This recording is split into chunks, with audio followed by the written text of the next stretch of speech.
Assalamualaikum guys. Ya gini. Sekarang aku mau beritahu ya. Obat alami untuk orang batuk atau buat anak batuk pada malam hari. Kita nggak perlu obat-obat yang ada kimianya itu. Sekarang saya kasih tahu ya. Ada obat alami dari ini kencur guys.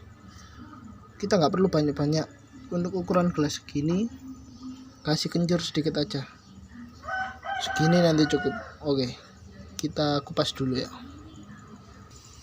Oke guys, langkah kedua setelah kencur ini dikupas, kita tumbuk ya guys, kita hancurkan biar nanti airnya itu bisa meresap ke kencur ini.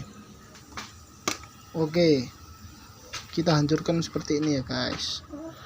Kita masukkan.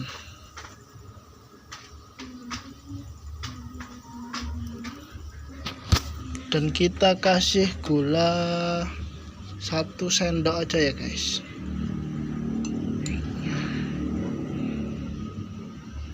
Setelah itu kita kasih air mendidih.